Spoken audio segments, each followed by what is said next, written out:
예전에 풍문으로 들었소라는 드라마가 방영된 적이 있습니다. 그 드라마의 기획 의도를 보니 갑질이 난무하는 사회를 소재로 한 드라마였습니다. 사실 죄성을 가진 인간은 저보다 조금이라도 약해 보이면 기어이 행세를 하는 모습을 보이곤 합니다. 그래서 중고등학교에서 일진들이 판을 치고 있고 일진들에게 피해를 입는 학생들이 존재하는 것 같습니다. 직장에서도 갑질이 많이 줄었다고 하지만 그래도 직업과 조직 문화 특성상 아직까지도 사라지지 않은 것이 현실입니다. 이 갑질이라는 것은 한번 맛을 들이면 타인의 권리는 아랑곳 없이 특권 중독 현상을 보인다고 하죠. 그들은 평범한 시민으로 살아가는 것이 그렇게도 싫었나 봅니다. 이 드라마에서는 특권층과 대형 로펌이 갑을관계이면서 공생관계이면서 또한 을갑관계로 비유됩니다. 법을 다루는 사람은 법적으로 하자가 없게 다 털어놓으세요. 그래야 도울 수 있습니다. 라는 시그널과 같은 대사가 자주 등장합니다. 로펌의 권력이 발생하는 지점일 겁니다. 다 알고 있다는 것, 이것이 얼마나 무서운 것입니까? 지금 현재에도 이런 권력을 사유화하는 자들이 있습니다. 그들은 그들의 정보로 상대의 약점을 잡아 그들의 기득권을 유지하려고 하고 그들의 기득권에 도전하는 자들은 그 약점으로 갑질인 듯 갑질 아닌 갑질을 버젓이 행사하고 있습니다. 기득권 세력의 그들만의 리그나 갑질을 소문으로만 들었는데 땅콩 회항 등 재벌의 갑질, 위기에 의한 성폭력, 자녀 입시 비리 및 취업 청탁, 부동산을 통한 부당한 이득, 공권력의 사유화 및 그 조직을 위한 도구화 등 이루 말할 수 없는 많은 사례가 존재합니다. 이 모든 것이 이 사회의 부조리와 불공정한 일이고 남의 인권을 침해하는 행위일 겁니다. 소문만 무성했었는데 우리는 거의 매일 이런 기사를 접합니다. 우리 사회가 정상적이고 상식적인 사회인지 의심이 들 정도입니다. 반면 오늘 성경 본문에도 풍문으로 듣던 신적 존재에 대한 이야기가 나옵니다. 세상의 풍문은 좋은 소리도 있지만 부정적인 소리가 훨씬 더 많죠. 우리가 계속해서 살펴보고 있는 이 믿음의 선배 중 가장 어렵다고 할 수 있는 한 인물, 욥도 풍문으로 듣던 무언가에 대하여 그것을 확실히 확인할 수 있는 기회를 맞이합니다. 여러분, 욥이 당한 엄청난 재앙이 끝나고 주님께서 욥에게 갑질의 복을 주셨습니다. 이루 말할 수도 없는 재난으로 비참했던 욥이 회복됐다는 소식을 들은 욥의 형제자매와 친구들이 찾아왔습니다. 그들은 욥의 회복을 기뻐하며 축복했습니다. 그리고 큰 잔치가 열렸습니다. 해피엔딩으로 끝나는 결말이라 저도 참 흐뭇합니다. 여기서 우리가 생각해 볼 것이 세 가지 정도 있습니다. 먼저는 그 사람을 알려면 그 사람이 공경에 처했을 때, 즉 어려움에 처했을 때 보면 안다는 겁니다. 그가 잘 나갈 때 평소에 어떻게 행동했는지 알 수 있기 때문이죠. 욥의 형제자매와 친구들이 욥이 재앙을 당했다는 소식을 듣고 찾아와 동정하기도 하고 위로하기도 했다는 겁니다. 근데 여기서 중요한 게 무엇이겠습니까? 바로 물질입니다. 우리가 감당하기 어려운 희귀병에 걸렸다고 한번 생각해 보십시오. 병원비가 어마어마하게 많이 들 겁니다. 요즘 복지제도가 참 잘 돼 있어 국민건강보험 적용을 받지만 그래도 많은 돈이 필요합니다. 보험에 들어 놓았다고 해도 우리가 내야 하는 비용이 만만치 않은 금액이 필요하다면 우리는 절망할 겁니다. 그때 우리 자신을 돕는 형제자매나 친구들이 있다고 생각해 보십시오.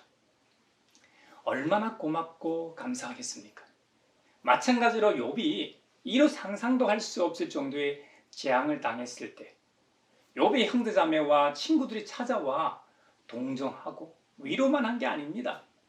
그들은 저마다 욥에게 돈을 주기도 하고 빈손으로 온 사람은 자신이 끼고 있던 이 금반지를 주기도 했다고 성경은 증언합니다. 마치 우리나라가 98년 IMF를 맞았을 때 온 국민이 금모으기 운동을 했던 것처럼 말입니다. 우리가 평소 어떻게 살아야 하는지 교훈하는 대목입니다. 다음으로 욥은 아들, 딸 차별 없이 대하였다는 겁니다. 현대를 살아가는 우리나라에서도 유산 분배에 대하여 법적으로 제정되고 보장받은 것이 얼마 전입니다. 1960년에 상속법을 처음 시행한 이후 몇 차례 개정이 있었습니다. 상속법이 처음 만들어졌을 때는 배우자보다도 장남 우선이었습니다. 1990년 개정 때 아들, 딸 차별 없이 공평한 분배가 가능하게 되었죠. 그런데 수천 년 전에 이미 욥은 아들, 딸 구별 없이 유산을 물려주었다는 겁니다. 이렇듯 신앙인은 사회제도의 미비점을 성경적 관점에서 보완할 수 있고 실천할 수 있는 특혜를 누리는 자들입니다. 저와 여러분의 가정에도 가족 구성원 간에 차별이 없기를 바랍니다. 마지막 세 번째로 욥의 신앙 부분인데요. 사실 이 세 번째가 오늘의 주제입니다. 환난과 고난 이전에는 욥의 신앙이 듣는 신앙이었습니다. 즉 소문으로 들은 신앙이었습니다. 다른 말로 하면 하나님에 대하여 풍문으로 들어 알고 신앙생활을 했다는 말입니다. 하지만 지금 욥의 고백은 그게 아닙니다. 욥기 42장 5절 욥의 신앙을 한번 들어보십시오. 주님이 어떤 분이시라는 것을 지금까지 제가 귀로만 들었습니다. 그러나 이제는 제가 제 눈으로 주님을 뵙습니다. 할렐루야. 여러분, 우리가 믿는 하나님, 그 하나님에 대한 신앙은 눈으로 보는 신앙입니다. 귀로 듣는 신앙에서 출발할 수는 있지만 결국에는 자신이 직접 대면하는 신앙이라는 말입니다. 사실 주님을 믿게 되는 경우는 사람마다 다 다르지요. 그래도 일반적으로 대부분의 그리스도인들은 먼저 신자된 이들을 통해 복음을 듣고 신앙생활을 시작하게 됩니다. 그러다 믿음은 들음에서 난다고 했던 로마서 말씀처럼 믿음은 그리스도의 말씀을 들음으로써 성장합니다. 그러다 말씀이 육신이 된 것처럼 자신의 삶 속에서 진짜 하나님을 만나게 됩니다. 이것이 소문에서 보는 신앙으로의 전환입니다. 눈으로 보는 것만큼 강력한 건 없습니다. 여러분이 무엇인가에 대하여 진위를 따질 때 그것에 대해 잘 아는 전문가의 말을 듣는다고 한번 가정해 봅시다. 그 전문가의 말을 듣는 사람마다 신뢰도는 0%에서 100%로 범주가 클 겁니다. 하지만 진위를 따지던 그 무언가를 좀 전에 전문가의 의견을 듣고 신뢰도가 다 달랐던 모두가 자신의 눈앞에 펼쳐진 사실에 대해서는 불신할 수 없을 겁니다. 그만큼 눈으로 보는 것은 확실한 것이기 때문이죠. 또 법정에서 판결하는 재판관이 여러 증거와 증인 그리고 사건 정황을 두고 판단하게 됩니다. 하지만 그 판결건에 대하여 여러 증거와 증인, 사건의 정황을 뒤집을 만한 사실을 재판관 본인이 직접 목격한다면 어떤 결정을 내릴까요? 눈으로 보는 것만큼 강력한 건 없기 때문일 겁니다. 내년 대선을 앞두고 여야 모두 대통령 후보 선출에 네거티브가 난무하고 서로 허점을 찾아 낙마시키려 혈안이 되어 있습니다. 여당은 정권을 재창출하게 할 수 있는 후보를 이미 선출하였고 야당은 반문재인 전선을 형성하고 가장 대항마로서 적격한 인물을 선출하기 위해서 한창입니다.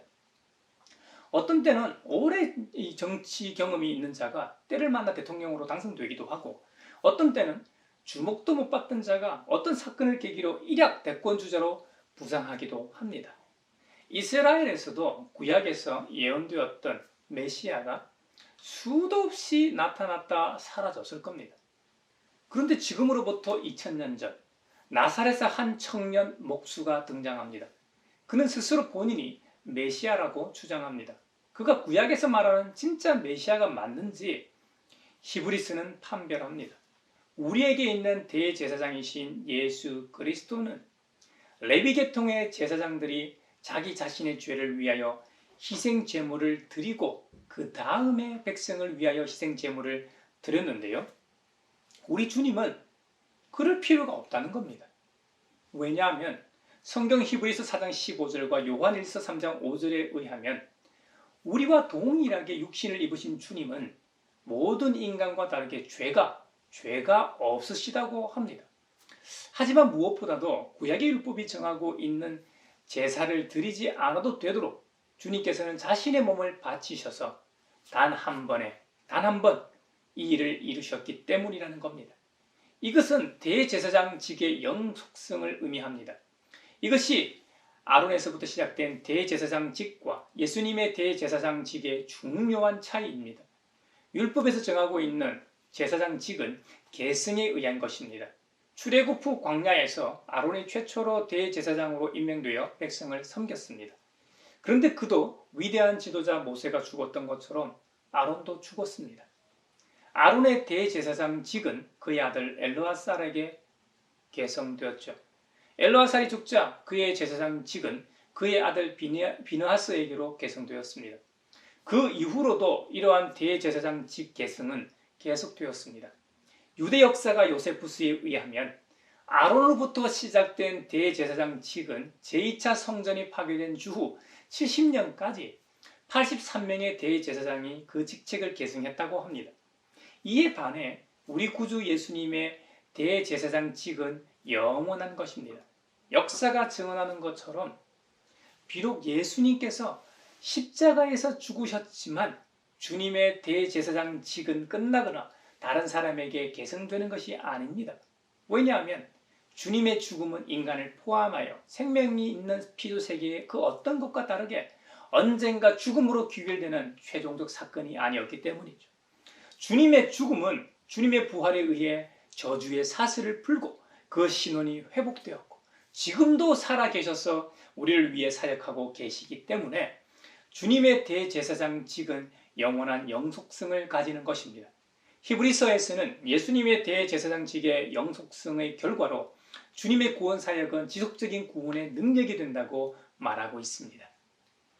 그래서 우리가 2000년 전의 시공간을 초월하여 십자가와 부활의 그 주님을 믿고 있는 것입니다. 예수님의 대제사장직의 가장 큰 특징은 지난주에도 설명했지만 아론 이후로 계승되는 다른 대제사장들과는 다르게 자기 자신을 속죄 제물로 드렸다는 점입니다. 노무현 전 대통령의 사건에서도 우리가 알 수 있듯이 당사자가 사망한 후에는 공소시효가 없게 됩니다. 일반적으로도 많은 빚을 지고 있더라도 가족들이 유산 상속을 포기하면 그 빚은 당사자가 사망함으로 사라지게 됩니다. 하지만 우리 주님은 영원불멸의 존재이시기 때문에 속죄제물로서 자기 자신을 단 한 번 드림으로 영원히 성취된 게 되는 것이죠. 우리에게 있는 영원한 대제사장이신 주님으로 인해 구약의 대제사장직과 레위기에 나오는 제사 제도는 폐하게 되는 것이죠. 그래서 우리가 예수님 이후로는 레위기적 여러 제사를 드리지 않는 이유입니다. 구약에서는 오실 메시아에 대하여 예언과 소문만 있었습니다. 언제 그분이 오신다더라, 그분이 오시면 어떻게 된다고 하더라 등등 말입니다. 그런데 구약에서 예언되었던 이 바로 하나님의 아들, 세상의 구원자 예수님을 눈으로 보게 되었던 것이죠. 이것이 성육신의 은혜요. 예수님 당시는 물론이고 그 이전 세대와 오는 세대 모두에게 유효한 은혜인 것입니다. 2000년 전의 사건이 우리와 무슨 상관이 있느냐고 반문하는 분들도 혹 있을 수 있습니다. 앞서 제가 설명했던 것처럼 주님은 우리 죄를 대신 짊어지고 십자가에 죽으시고 끝난 게 아니기 때문입니다. 그분은 지금도 살아계셔 우리와 함께 하시기 때문이죠. 주님이 마태복음 28장 마지막 절에 뭐라고 당부하셨습니까? 그러므로 너희는 가서 모든 민족을 제자로 삼아서 아버지와 아들과 성령의 이름으로 세례를 주고 내가 너희에게 명령한 모든 것을 그들에게 가르쳐 지키게 하여라. 보아라. 내가 세상 끝날까지 항상 너희와 함께 있을 것이다. 하고 신신당부하지 않으셨습니까? 우리 주님 예수님께서는요, 지금도 살아계신 주님 자신이 세상 끝날까지 항상 우리와 함께 하시겠다고 약속하셨습니다. 이것을 믿는 저와 여러분이 되길 바랍니다. 그리고 주님은 항상 함께 있겠다고 임마누엘의 약속을 하시면서 그 앞서 한 가지 더 당부하셨습니다. 믿음의 사람인 우리더러 교회에서 예배를 드리고 말씀을 받은 다음 자기의 삶의 자리로 돌아가라고 하십니다. 그리고 우리가 만나는 사람들로부터 모든 민족을 제자로 삼아라고 하십니다. 물론 우리 자신의 제자가 아니라 주님의 제자로 삼아라는 말씀이죠. 제자로 삼은 다음 그들에게 아버지와 아들과 성령, 즉 성삼위 하나님의 이름으로 세례를 주라고 하십니다. 세례는 교회의 표지이자 그리스도에게 속한 사람임을 증명하는 증표입니다. 그리고 먼저 믿은 우리에게 깨닫게 하신 주님의 말씀들을 그들에게 가르치라는 겁니다. 그래서 교회는 교육하는 기관인 것이고 교육이 굉장히 중요한 사역입니다. 제 쌍둥이 아기들이 조금 일찍 태어나다 보니 저체중 미숙아였기 때문에 인큐베이터에서 극진히 보살핌을 받아야 했습니다. 이제는 그 아기들이 잘 크고 있습니다만 연약한 때에는 반드시 성숙한 이들의 돌봄과 보살핌이 있어야 하듯이 신앙에 있어서도 마찬가지입니다. 초신자들은 믿음도 연약하고 교회 생활과 신앙 중심의 사고방식과 생활이 낯설 수밖에 없습니다. 그러면 먼저 믿은 이들의 돌봄과 보살핌이 있어야 하는 것이죠. 그래서 교회를 공동체라 부르고 믿음의 형제자매를 가족이라고 부르는 것입니다. 우리 가양교회가 이런 공동체가 되길 바랍니다. 구약시대 믿음의 선배들이 예언과 소문으로만 듣던 그 메시아를 이제 우리는 믿음의 눈으로 직접 주님을 뵙습니다. 우리는 성경의 눈을 통해 주님을 봅니다. 무엇보다 우리에게 감화감동을 주시는 그리스도의 영이신 성령님을 통해 영원한 대제사장이신 주님을 봅니다. 우리 주님은 이 땅에 성육신 하셔서 우리 죄를 대속하는 십자가 순환만 받으신 게 아닙니다. 수많은 일들을 하셨습니다. 그 중에서도 오늘은 눈먼 바디메오를 고치신 사건을 보겠습니다. 하루는 예수님께서 제자들과 함께 여리고를 떠나려고 막 길을 나서셨을 때의 일입니다. 예수님의 소문은 이미 갈릴리 가나의 혼인잔치를 시작으로 갈릴리 호수 전역과 온 유대에 쫙 퍼졌을 겁니다. 그러니 여리고에도 나사렛의 청년 목수 예수라는 분이 사람을 살리기도 하고 앉은 병자를 걷게 하고 눕는 자를 보게도 한다더라는 소문이 여리고에도 자자했을 겁니다. 예수님이 낫게 하신 병을 가지고 있는 사람들이라면 누구나 예수님을 어떻게든 만나길 소망하며 하나님께 빌었을 겁니다. 때마침 여리고에도 앞을 보지 못하는 사람이 있었습니다. 그 사람의 이름은 디메오의 아들 바디메오였습니다. 바디메오가 앞을 보지 못하는 장애인이었기 때문에 길거리에서 지나가는 사람들에게 구걸하며 살았던 모양입니다. 그날 바디메오는 평소처럼 자신이 늘 구걸하던 그 자리에서 지나가는 사람들에게 구걸하고 있었습니다. 그런데 이게 웬일입니까? 평소보다 훨씬 많은 사람들의 소리가 들리지 않습니까? 지나가는 사람들의 이야기를 가만 들어보니 그 유명한 예수가 지나간다는 겁니다. 바디메오는 익히 병든 자를 고치신 예수의 소식을 들은 터라 그는 지체하지 않고 아주 큰 목소리로 부르짖습니다.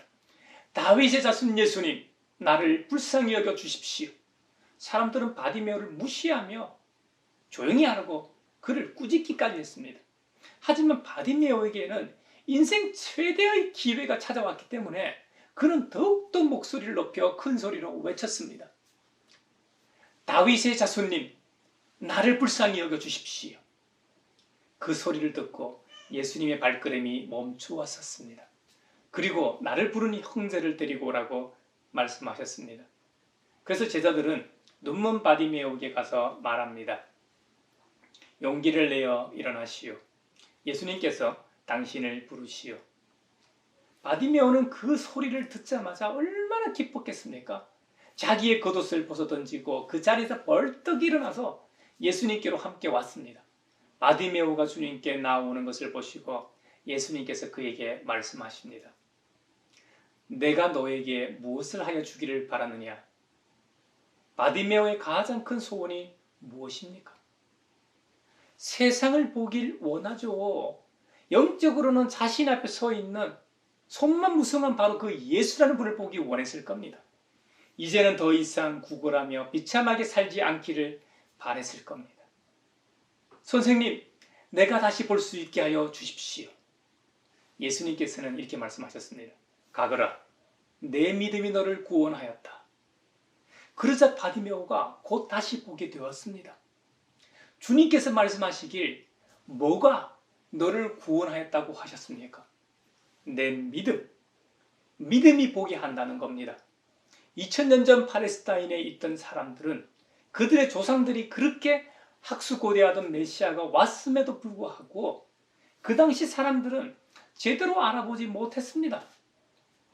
소문이 온 세상에 퍼졌습니다. 그럼에도 불구하고 그를 인정하지 않았습니다. 왜 그런 현상이 나타났습니까? 믿음이 없었어라고 주님은 말씀하십니다. 여러분, 믿음이 주님을 보게 합니다. 믿음이 주님을 만나게 합니다. 히브리서 11장 6절에 의하면 믿음이 없이는 하나님을 기쁘시게 하지 못한다고 분명히 말씀합니다. 믿음의 조상 아브라함이 의롭다고 칭송받은 이유가 무엇인 줄 아십니까? 로마서 4장 3절에서는 이렇게 증언합니다. 성경이 무엇이라고 말합니까? 아브라함이 하나님을 믿으니 하나님께서 그를 의롭다고 여기셨다 하였습니다. 성경 곳곳에서 증언하고 있는 것처럼 믿음이 영이신 하나님의 존재를 알게 하고 믿음이 그 하나님을 보게 한다는 사실을 우리 모두 기억합시다. 사랑하는 여러분, 오늘 우리는 소문이 아닌 보는 신앙에 대해 살펴보았습니다. 그렇게 신앙 좋은 욥도 처음에는 하나님에 대하여 들은 것으로 믿었습니다. 그래서 자신에게 재앙이 닥쳤을 때 왜 나에게 이런 고난이 찾아왔는지에 대하여 의문하며 부인하며 갈등하였습니다. 그래서 자신의 생일을 저주하고 차라리 태어나지 않았으면 좋을 뻔하였다고까지 말하기도 했습니다. 하지만 고난의 터널 끝자락에서 직접 하나님의 임재를 경험한 이후 그가 뭐라고 고백했습니까? 주님이 어떤 분이시라는 것을 지금까지 제가 귀로만 들었습니다.